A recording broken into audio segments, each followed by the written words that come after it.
Welcome to Bedtime Stories. Today I came with very interesting story. Listen and feel sleepy. Hansel and Gretel. Once upon a time a brother and sister named Hansel and Gretel lived in a hut in the woods with their father. Their father was a poor woodcutter. His wife, their mother, had died when the children were very young. Their father remarried and the new stepmother made life very hard for the children. Hansel and Gretel were not allowed to eat until after the stepmother had eaten everything she wanted off the plates. Most of the time, there were only scraps left. Each day they had to work long and hard to complete the chores. Hansel and Gretel tried to tell their father about their sad situation, but he would not hear of it. It seemed the only one he would listen to was his wife. And all the stepmother talked about was how much trouble it was to have children in the hut, and how much she wished they would go away forever. Each day there was less and less food for the boy and girl to eat. Yet the stepmother gave them more and more hard work to do. One day Gretel begged her father, "Please, father, all day long we work hard and we're hungry." But the stepmother slapped her face. "You ungrateful brats," she yelled. "You will eat us out of house and home." That night the two children were not allowed to sleep in the hut and were banished to sleep outside in the cold. They shivered and tried to keep each other warm as best they could. Winter was coming, and the clothes they wore were so thin it felt almost as if they had no clothes on at all. They shivered and tried to keep each other warm. The next morning when the sun rose, Gretel turned to her little brother. "Hansel," she said, "we cannot stay anymore. We must escape now, today, into the woods. Surely we will find more to eat when we are on our own than what we get here at home." "Do you think?" said Hansel. "But what if we get lost?" "We won't," said Gretel. "I will take bread. We will drop breadcrumbs behind us. If we have to, we can follow the crumbs back home." And so the two of them went off into the woods and left their hard life behind. They went deeper and deeper into the woods. Gretel was careful to drop one crumb and then after a bit, another. But alas, they looked and looked for any sign of something to eat, an apple tree, pear tree, some nuts on the ground, or even dried up berries. There was nothing in the trees and bushes were all past the time when they bore fruit. The poor children got hungrier and hungrier. At last, poor Hansel and Gretel knew they must return to their hut or they would surely starve. They would just find the breadcrumbs, and that would lead them home. Yet when they looked for breadcrumbs, there were none to be found. All the breadcrumbs were gone. A bird whooshed up into the air and in its beak was a large crumb. Hansel and Gretel were struck with grief. The birds must have swooped down and stole away all their breadcrumbs. A wolf howled in the distance. The sun was setting. Hansel and Gretel were lost and hungry. Now they were scared, too. "Gretel," whispered Hansel in fear, "what will we do?" She did not know what to say. All she could do was to hug her little brother. Each minute it was getting darker and darker. Again, a wolf howled in the distance. All of a sudden, Gretel saw a small light shining far away. Could it be someone's hut this deep in the woods? "Look," cried Gretel, "maybe whoever lives there is kind and will take us in." The two children sped as fast as they could to the light in the distance. When they got closer, they could not believe their eyes. If you can imagine, from top to bottom, the hut was made up entirely of candy. From a gingerbread roof, to frosting all over the walls, to candy stuck into the frosting. What a sight it was to see.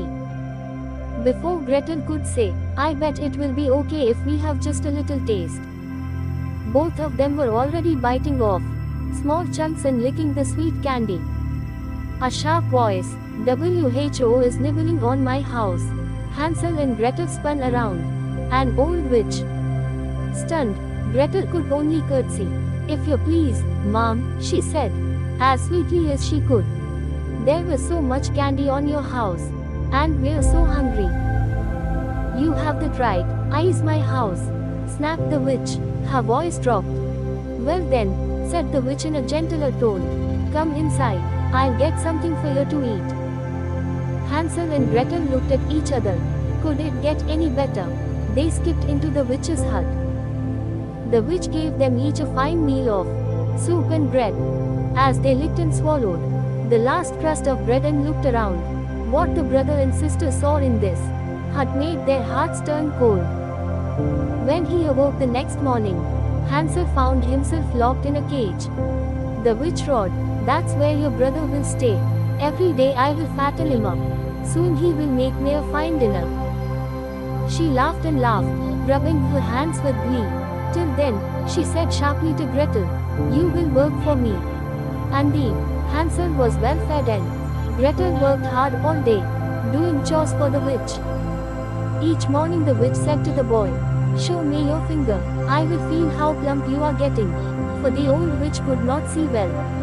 Hansel held out his finger as he was told.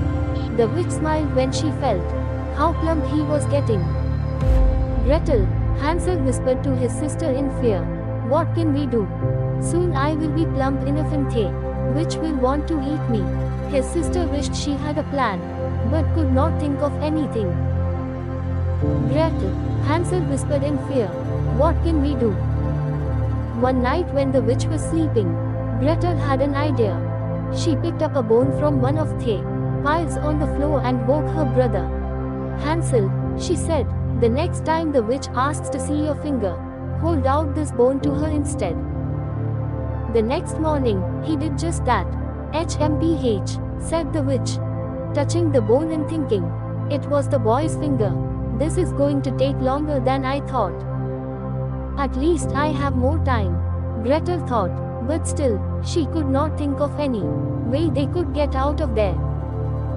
Each morning when the witch said, "Show me your finger," Hansel held out the thin bone. One day the witch yelled, "I will not wait another day.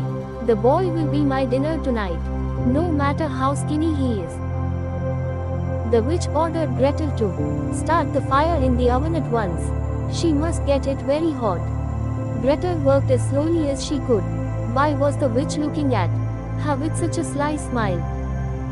"Be a dear," said the witch with a slow grin. "Go inside the oven, won't you? Tell me if it is hot enough." Gretel's heart skipped a beat. If she did that, the witch could push her inside, and she would eat them both. She looked down. "I am not sure how to tell." "Go inside the oven, won't you? Tell me if it is hot enough." "Nonsense," said the witch. "Nothing could be easier. Just go in." Said Gretel slowly. "Please show me first." "Stupid girl," snapped the witch. Mumbling and grumbling, she stepped inside the oven. The moment the witch was in, Gretel quickly slammed the door. "Gretel," Hansel cried out, "you saved us." The sister tried to think fast. "Where is the key to your cage?" She looked and looked.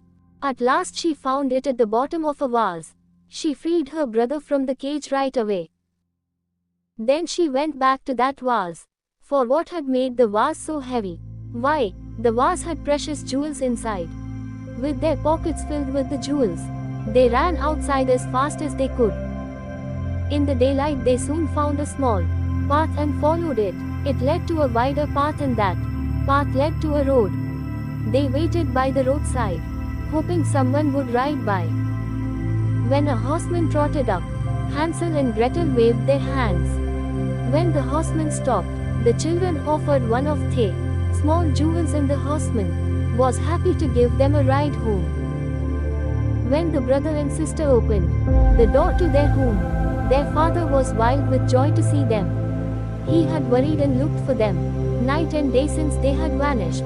He told them their stepmother had died very soon after they left. And so for many years to come, Hansel and Gretel lived very happily with their father in the hut in the woods. Thanks for watching my channel.